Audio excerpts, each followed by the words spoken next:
बांग्लादेश की राजधानी ढाका, अंतर्राष्ट्रीय मंच, कई देशों के विशेषज्ञ मौजूद और तभी स्क्रीन पर भारत का एक ऐसा नक्शा दिखाया जाता है जिसमें जम्मू कश्मीर को भारत का हिस्सा ही नहीं दिखाया गया। अब कुछ सेकंड के लिए माहौल सामान्य रहता है, लेकिन तभी भारतीय उच्चायोग की एक युवा अधिकारी अपनी सीट से खड़ी होती है और पूरे कार्यक्रम के बीच बेहद शांत लेकिन स्पष्ट शब्दों में आपत्ति दर्ज कराती है। उनका नाम है पूजा कुमारी झा।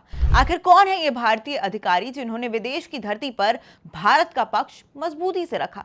आइए आपको पूरी कहानी समझाते हैं। अब ये पूरा मामला बांग्लादेश की राजधानी ढाका में आयोजित एक अंतर्राष्ट्रीय सेमिनार का है। इस कार्यक्रम का आयोजन Bangladesh institute of international and strategic studies यानी कि BIISSS ने किया था।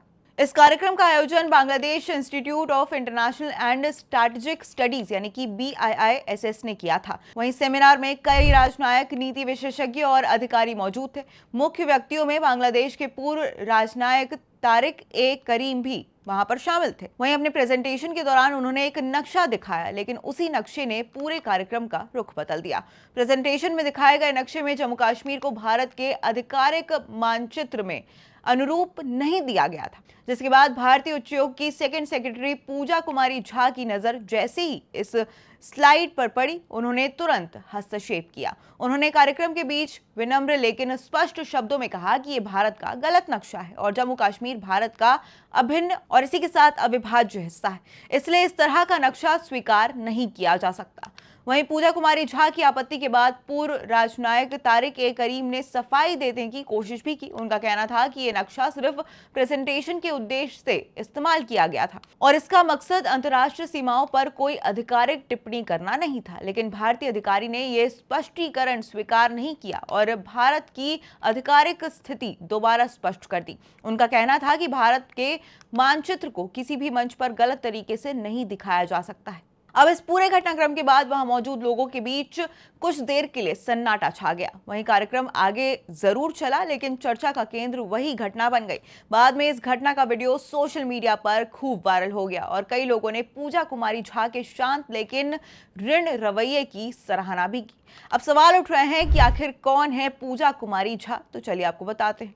पूजा कुमारी झा भारतीय विदेश सेवा यानी कि IFS की 2022 बैच की अधिकारी हैं। फिलहाल वो ढाका स्थित भारतीय उच्चायोग के सेकंड सेक्रेटरी यानी कि पॉलिटिकल एंड इंफॉर्मेशन के पद पर तैनात है। उनकी जिम्मेदारी भारत और बांग्लादेश के बीच राजनीतिक मामलों, कूटनीतिक संवाद और साथ ही सूचना से जुड़े विषयों को संभालने की है। वही युवा अधिकारी होने के बावजूद उन्होंने अंतर्राष्ट्रीय मंच पर भारत की आधिकारिक नीति को स्पष्ट और आत्मविश्वास के साथ रखा।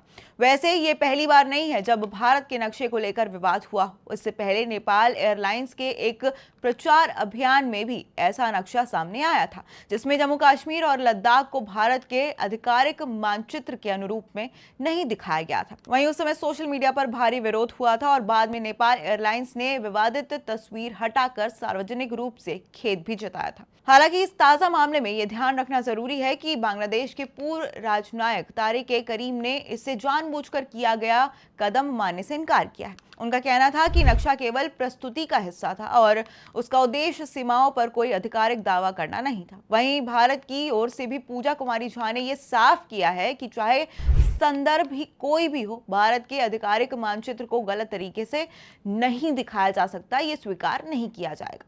तो वहीं कूटनीति में कई बार शब्दों से ज्यादा महत्वपूर्ण होता है सही समय पर सही बात कहना। ढाका के इस कार्यक्रम में भी कुछ ऐसा ही दिखाई दिया।